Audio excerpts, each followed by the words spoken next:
Hello. I'm destroying some papers that are clutter. I have this document which weighs about 5 pounds. It's a duplicate of the same document I already have. So I don't want to be. I want to get rid of clutter. So that's it. So I'm getting rid of clutter, and this is the way to do it, by getting rid of it. Clutter is objects that a person will accumulate and keep, even though they provide no tangible benefit.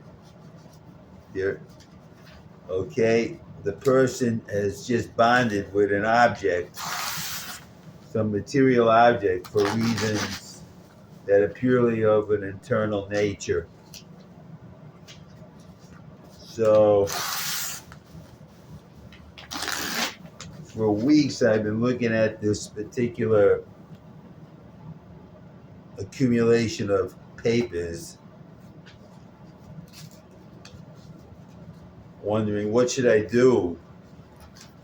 When will I get rid of this thing? And I awoke this lovely morning and I said, the time is now. I now become the human shredder.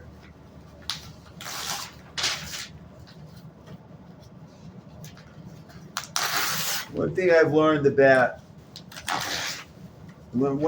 from disposing of documents is that documents are heavy because they're made out of paper, and paper comes from trees, and trees are heavy. Trees are wood. So paper products are derivatives of wood, and wood is heavy. Go to a store and buy a cord of firewood, and you can experience how heavy just a few pieces of wood are. Wood is very heavy. It's a very heavy material. Very heavy.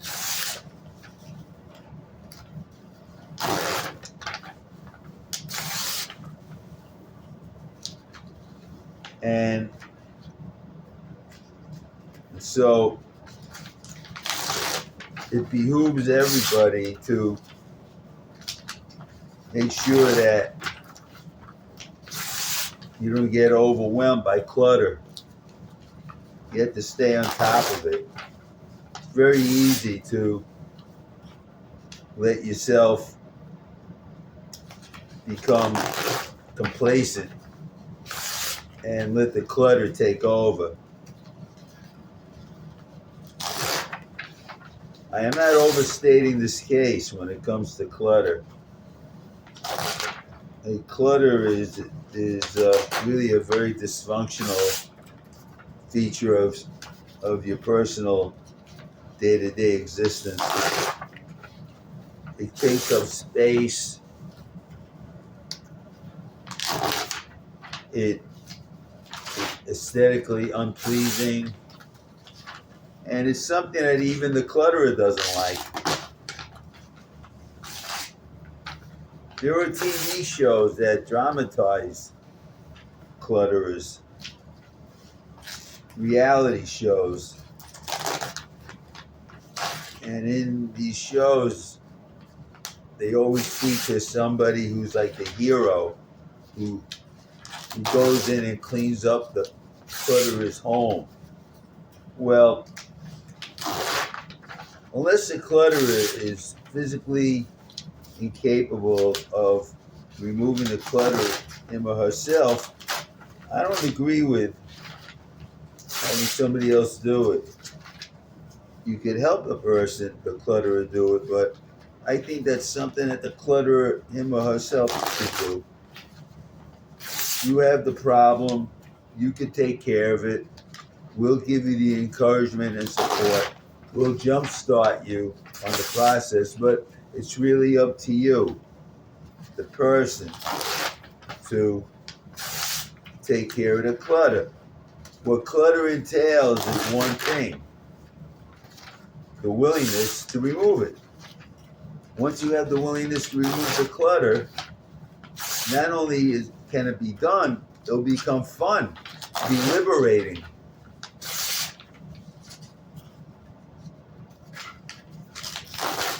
I've known people who are clutterers. It's a terrible thing. I've seen cluttered households, and I marvel at how people could allow themselves, intelligent people can allow themselves to become so overwhelmed by that which they have accumulated. It's garbage. It's just something that is very unbecoming to the human spirit.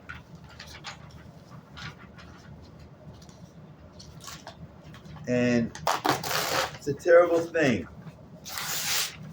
to know or to see when people, reasonable people, otherwise very reasonable people, just cannot deal with the reality of what they have created, which is a mess.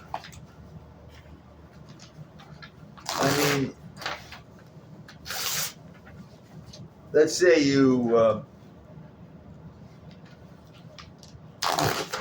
buy like a container of bottled water, a gallon, let's say, or a half gallon, or a pint.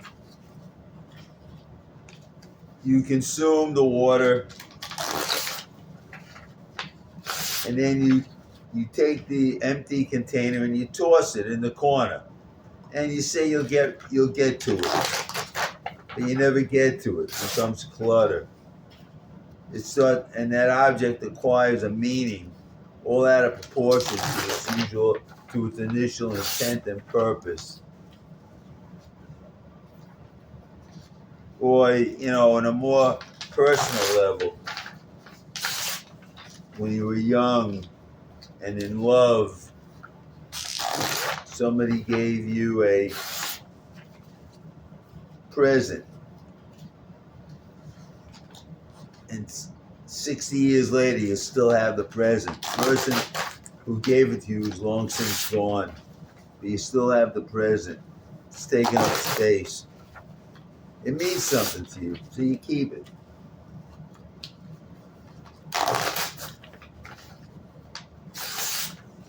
Old pair of shoes, you can't get rid of it.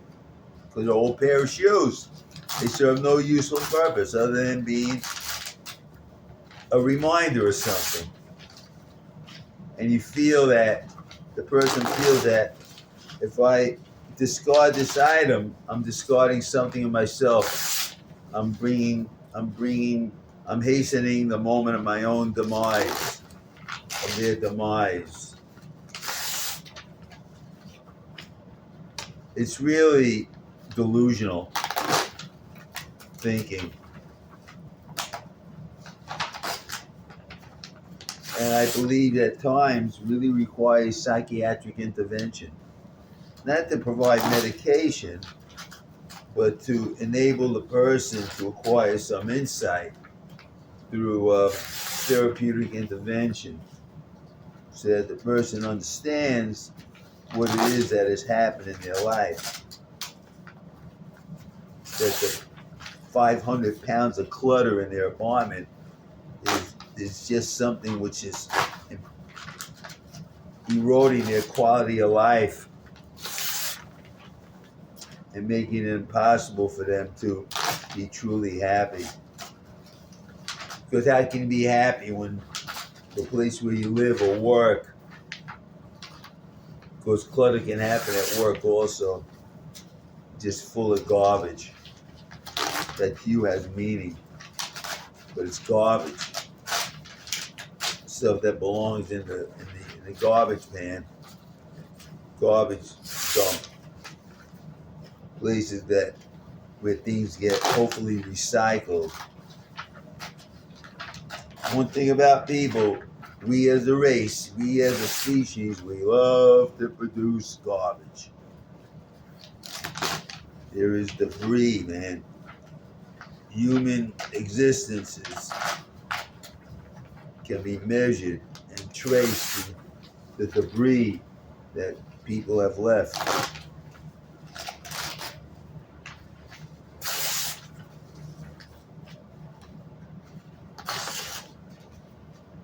Debris.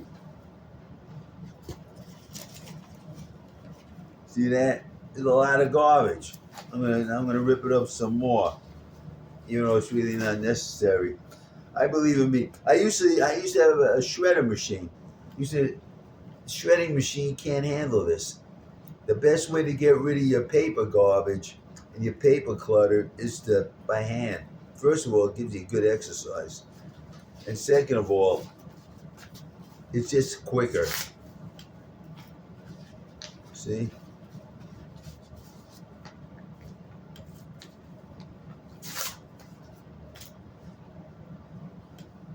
Okay.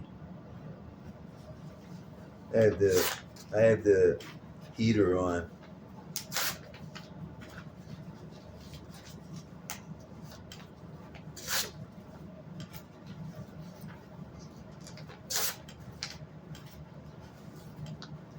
See, this is what I do.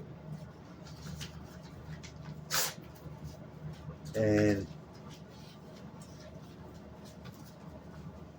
it's a never-ending process to get rid of clutter. It's just something that you can't stop. Now, one may argue, oh, let somebody else clean up after me after I'm gone. Well, yeah, that could work because once you're gone, you're gone. So you're not going to be handling the clutter anymore because you're going to be in another realm of eternity, as we all will be. You think about all the people that have been alive on this planet, all the humans, since human beings emerged from wherever. Human beings, very special species of creatures in nature. It's a human being that has a concept of its own mortality. I don't think a dog or a cat worries about how long they're going to live. They just live.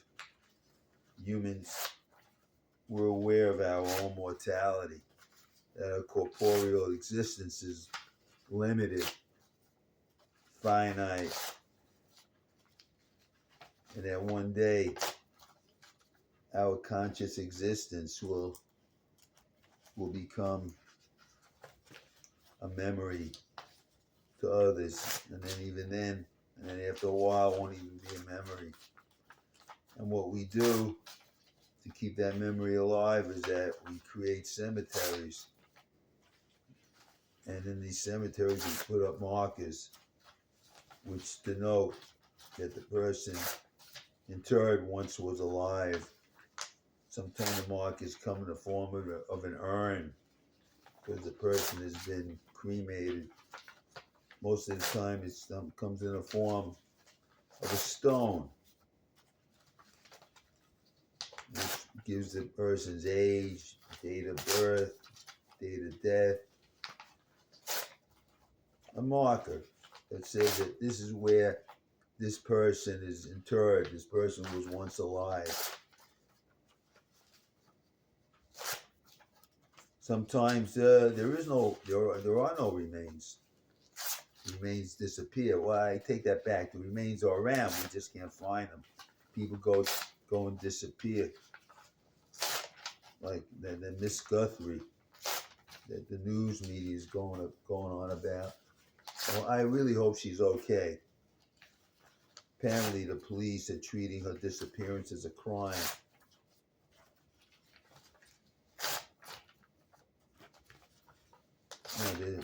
They kidnap and to try to gain ransom out of an 84-year-old woman with multiple medical problems. It's really a low point, but human beings are capable of behaving in very despicable ways. They're also capable of behaving in very noble ways. So it works both ways. And it's also possible that the person who behaves in a despicable way in one situation can behave in a noble way in another situation. Isn't that something? Isn't that something?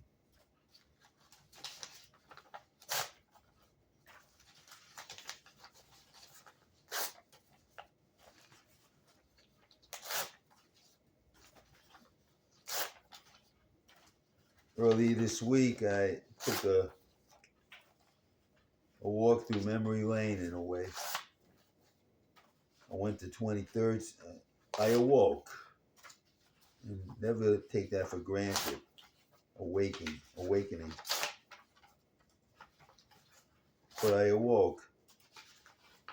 And I went to the bank on 23rd Street. Then I walked to Katz's Deli, which is on East Houston Street and Avenue A.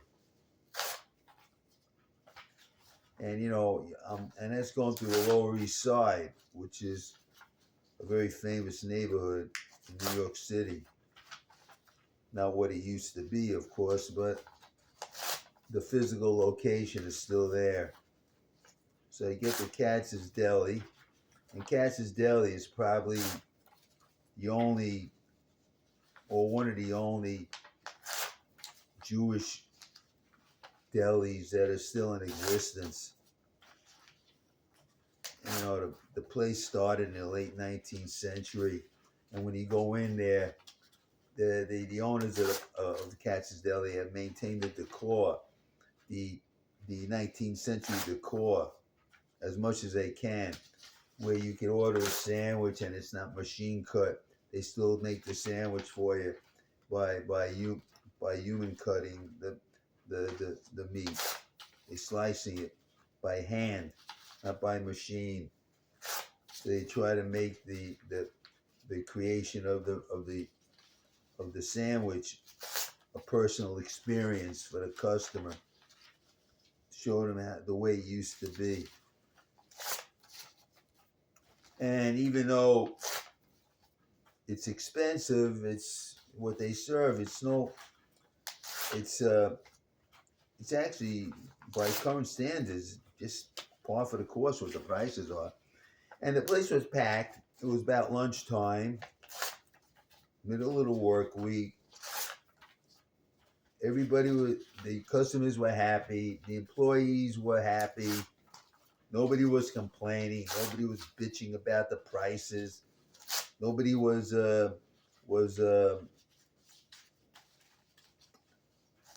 going off about any negative things. Everybody was eating.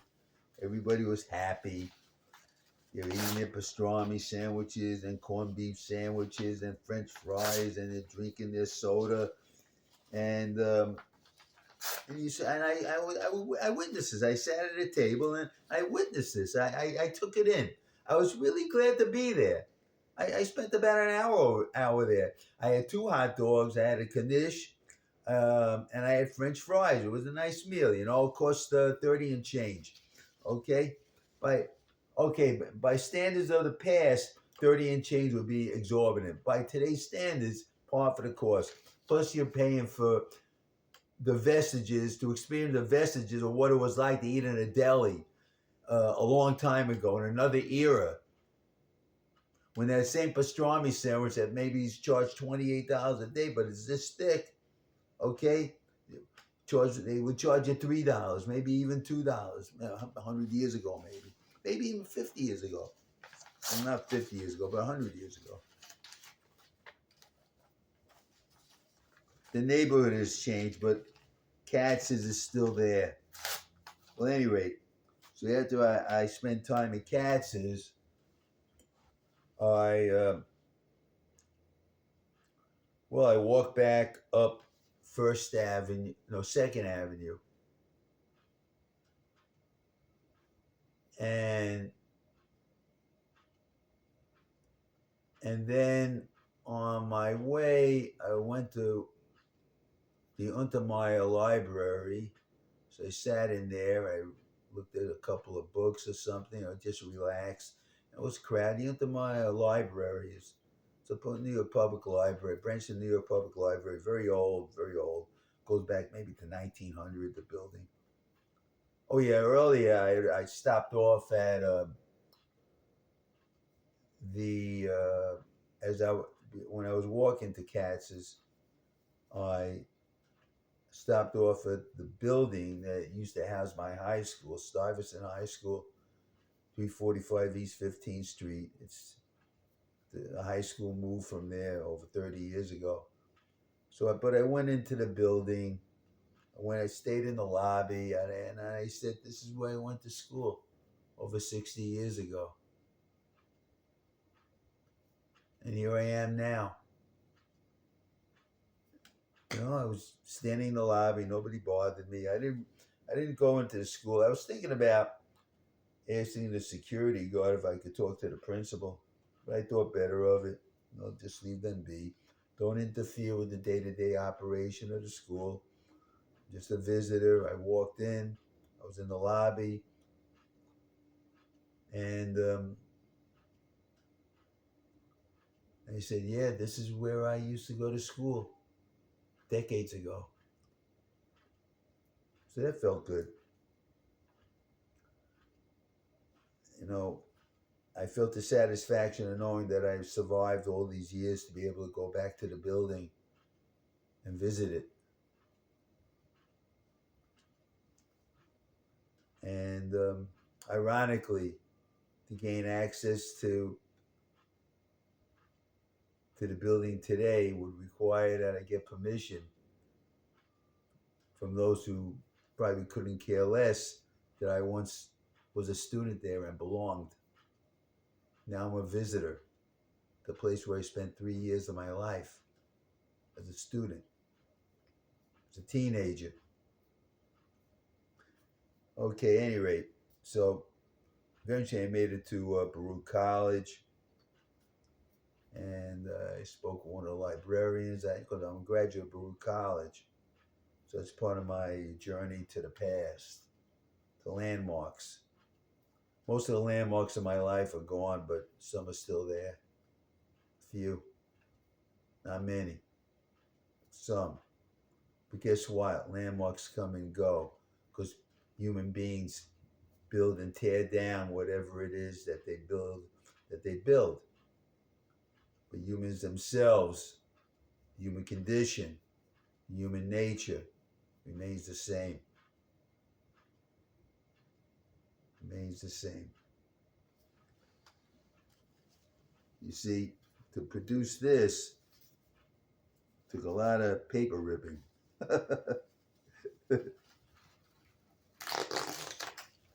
A lot of paper ripping. I know I spent some time and money to print out this stuff, but this is a copy of something I already have. I don't need two editions of this. One's enough.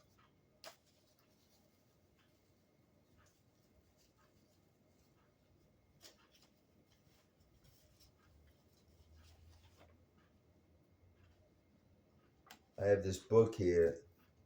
It always seems impossible until it's done. Yeah, well, yeah.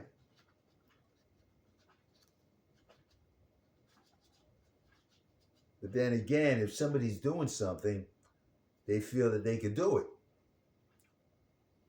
So maybe the person who is doing something doesn't conceive of something being impossible.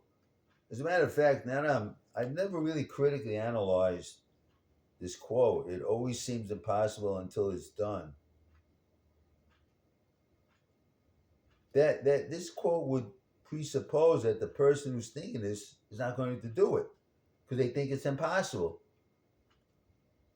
If a person is not going to do something that they feel is impossible to do, unless maybe they're goaded into doing it.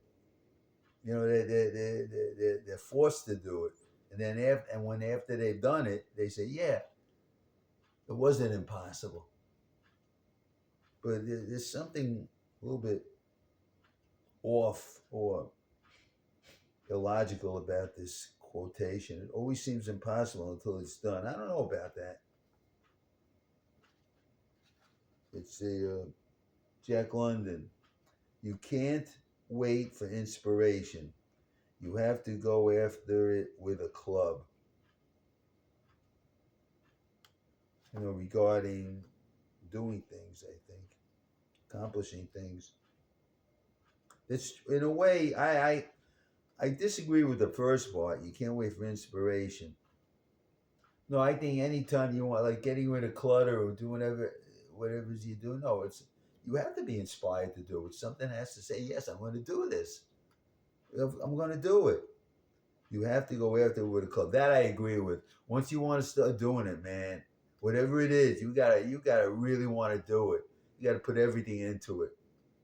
I mean, because there's so many barriers that will frustrate you that you gotta like club down those barriers, those emotional barriers to get through to what it is you want to do until it's completed. Because the idea of doing something is to complete the mission. It's not enough just to do something; you got to complete it. Once you complete the mission, you've accomplished something. Let's see another quote here. People who raised who go can't musician. I never heard of this person. People who raise their hands deserve to be ahead of people who don't. Okay, there's a lot of imagery involved there because hand raising itself is just raising your hand. A lot of imagery there. I guess what the author of this statement is trying to say is that they're using the hand raising as some kind of cliche or symbol of action. You don't raise your hand, you're not doing anything. You raise your hand, you're doing something. All right, kind of works for me. Let's find somebody you might have heard of. Oh, Michael Jordan. Ah, basketball player. If I am jumping into any situation, I'm thinking I am going to be successful. There you go. I am not thinking about what happens if I fail. That's good. That makes a lot of sense. Yeah, like I was saying earlier, if you're doing something, you think you're going to be successful at it. You're not going to be thinking in terms of not being successful, otherwise you wouldn't be doing it. I mean, you might be thinking of the consequences. Well, I better be successful, otherwise, the consequences could be very, very serious. But it doesn't mean you're actively thinking about failing. You're thinking about getting done whatever it is you put yourself to do, whatever the task requires. Ben Hogan, the golfer, the golf player, if you can't outplay them, outwork them. Yeah, perseverance. You might not have the strength, the talent, the capability of the other person who has more of all that, but you might have determination and endurance, and which the other person may not have, and so that person will burn out They'll go by the wayside, but you'll get the task done. You'll get it done. You'll be successful, even though you may not have the same level of innate talent. But you stayed there. You showed up. You stayed the course, and you got the job done. Julia Child, the chef, always start out with a larger pot than what you think you need. A lot of imagery there. It can be interpreted in different ways, I guess. Literal way, a larger pot, or thinking more abstract way. You know, set yourself tremendous goals, and when you finally, and if you don't get there, and if you accomplish something not as tremendous, well, then you've accomplished something, you know. But you've inspired yourself to do the job by setting up a goal that is so big that to just complete a part of that will be considered a success. That might be what Miss Child thought. I don't know. Um, there, the statement is open to interpretation.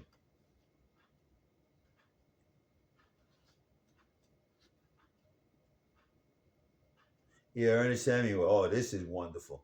Never confuse motion with action. Exactly what I was saying. Yeah, we can do all kind of stuff, man. Make all kind of noise, do all kind of things, and be like, okay, motion without action would be, I want to go from point A to point B. I'm walking it. Instead of going a straight line, I'm going a circle and never make it to point B. A lot of motion. Didn't accomplish anything. No action. There you go.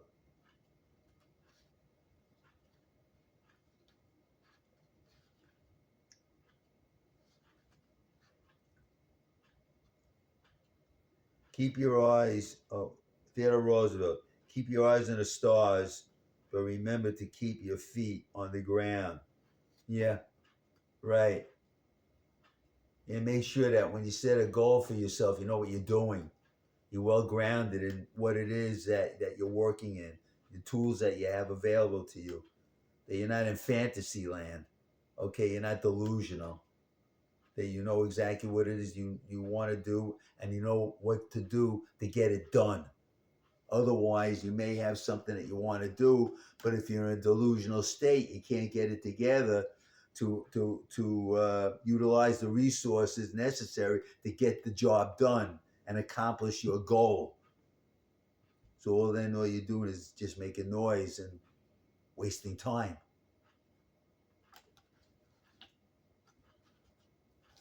Let's look at one more. Henry Ford, one more quote. Nothing is particularly hard if you divide it into small jobs. That is so true. You have a task,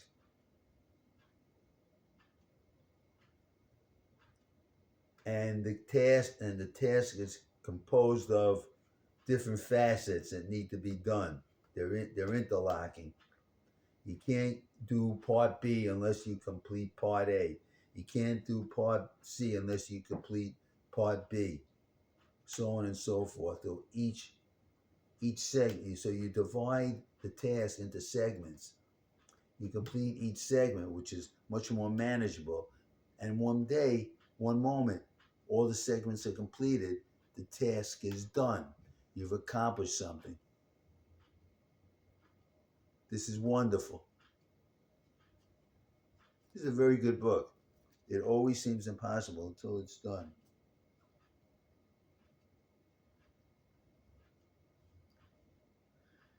Yeah, and that's true.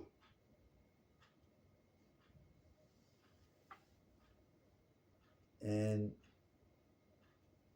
my suggestion to anybody, if they ask me regarding getting things done, is just do it. Set yourself a task, set yourself a goal, and do it. Don't think about doing it. Do it. Don't procrastinate.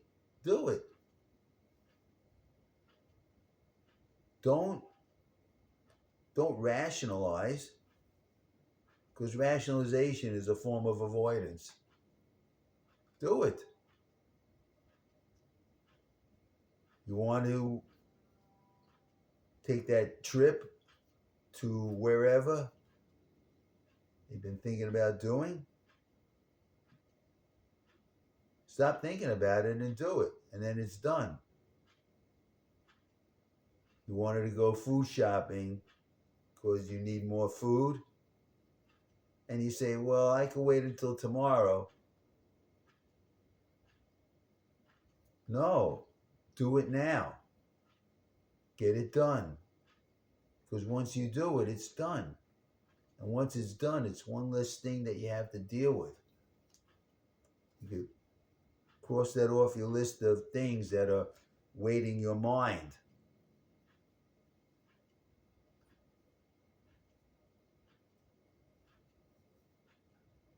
You want to go to that museum that you've been thinking about going to for the past 5 years. Maybe it's about time that you've done it.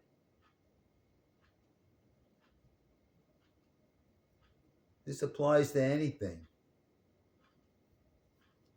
Life is about movement. Living things move. Living things react, act and react.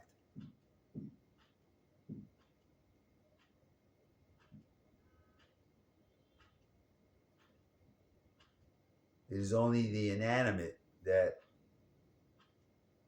show no motion and show no emotion. For they're inanimate, they're inorganic, they are objects devoid of feeling. We may project our own personal feelings onto inanimate objects and even set them up as symbols of gods, but they're just objects. Which is why the concept of one supreme being that was an abstraction was so threatening to the people when that idea was introduced. Because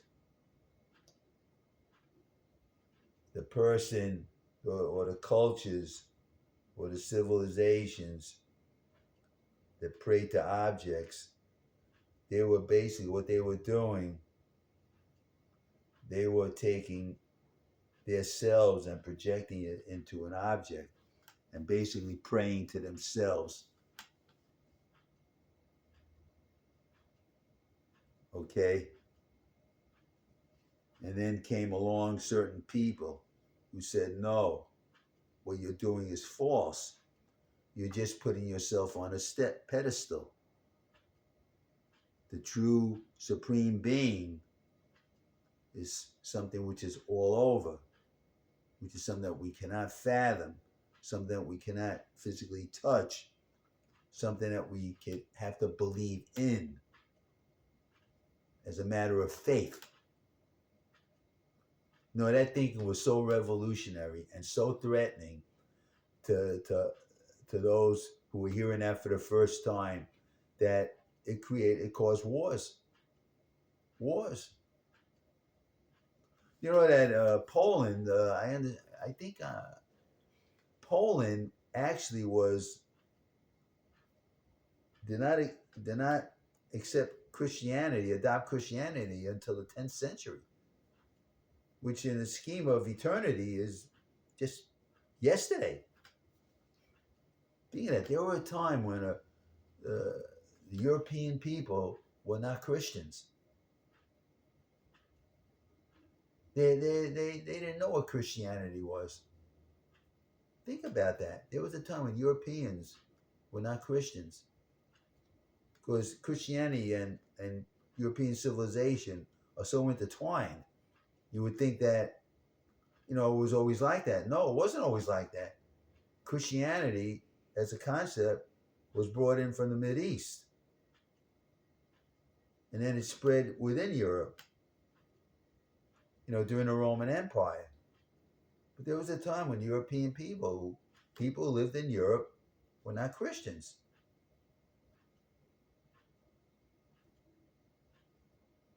They prayed to objects. They prayed to gods that they conceived of as having human form and being motivated by human drives.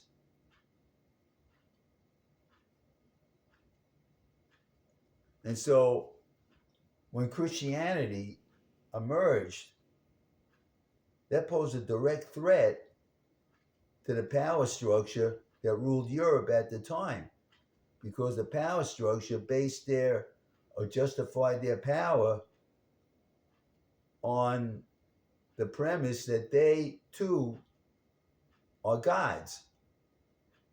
The proof being that they're in power, and that therefore you have to pray to them as gods and treat them as gods. But no, the people who brought in the Christian faith, which of course was rooted in the Judaic faith, which is much more ancient, they said no. There's only one God, and that God is everywhere, and that the emperor deserves respect, but is not a god.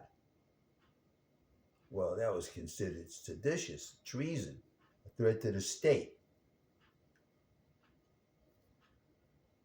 And you have to remember, Christianity itself was not the first religion that was based on the concept of a one all-encompassing supreme being. That came from the Jewish religion, which goes back thousands of years.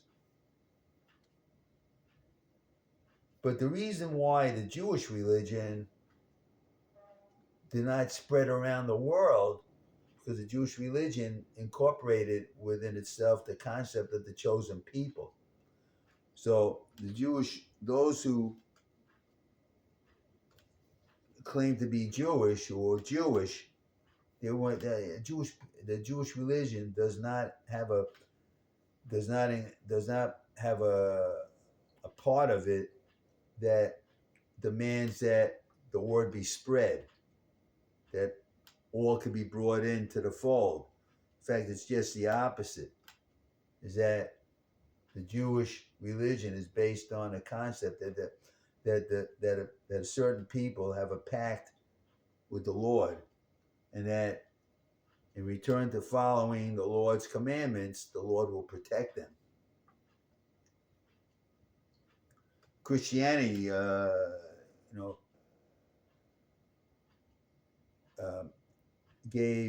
presented a different message, that all are entitled or can receive salvation if you believe.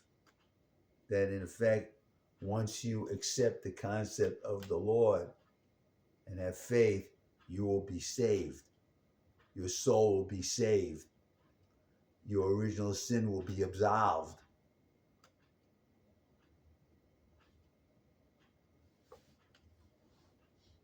I'm not an expert in theology. I'm just talking right now.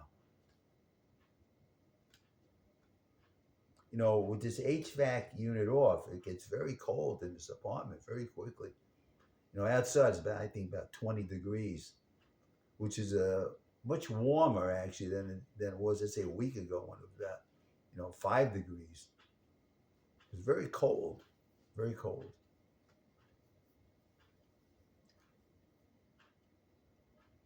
So I've completed the destruction of this very 5 pounds of paper, which I'll discard a little bit later.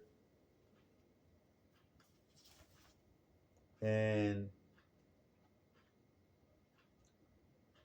I want to thank everybody who's who's watching this video for watching it. I hope you enjoyed listening to my commentary on different things, topics,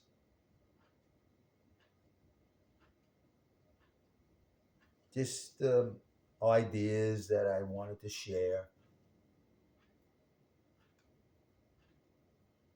and have done so.